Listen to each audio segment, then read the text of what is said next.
1.5 miler and 2 mile walk. Middle of July here in Duluth. This is a perfect scenario, right? Sunny skies and a little bit of a breeze. It's always a fun event. I mean, 53 years running. It's just fun to continue a tradition like this on Park Point. Runners, set.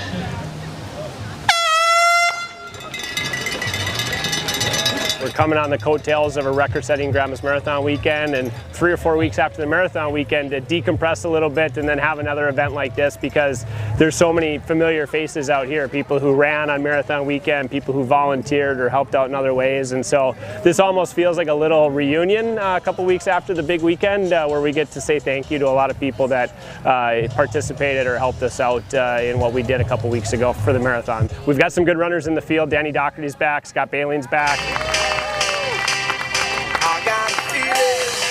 This was a tough one. I had to run down Munir in the back half of the race.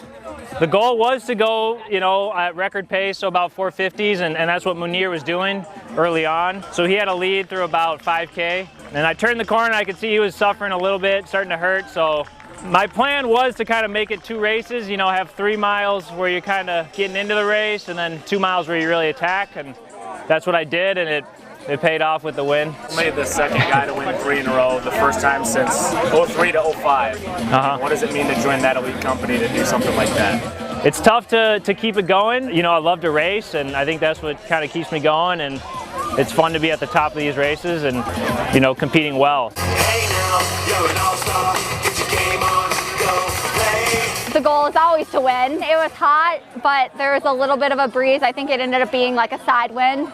I kind of threw out like pace goals in the beginning just because of the conditions, and then decided just to race it. Wanted to go out a little bit conservative and then kick it in the last few miles, but second female kind of went in front of me for the first 3, and then I caught her and then just tried to stay in front of her. So went out a little bit hotter than I wanted to, and then was able to hold on. I'm tired. I've done a lot. It's a combination of everything. It supports a great cause in the Young Athletes Foundation.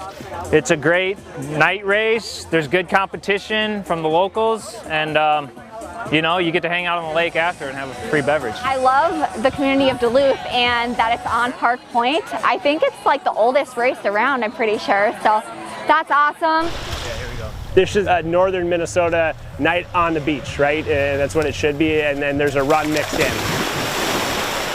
So when you get weather like this, I think people are naturally drawn to come out and be outside with their friends and their family. Oh yeah, that was perfect. That's the best feeling, right after the race. Jump in the water.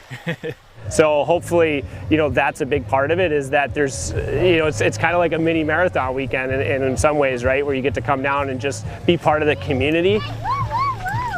And the run is almost secondary at that point. So it's a great thing where you can attract a lot of different people from different kind of backgrounds and communities. That's how you run 5 miles in archery. Killing it!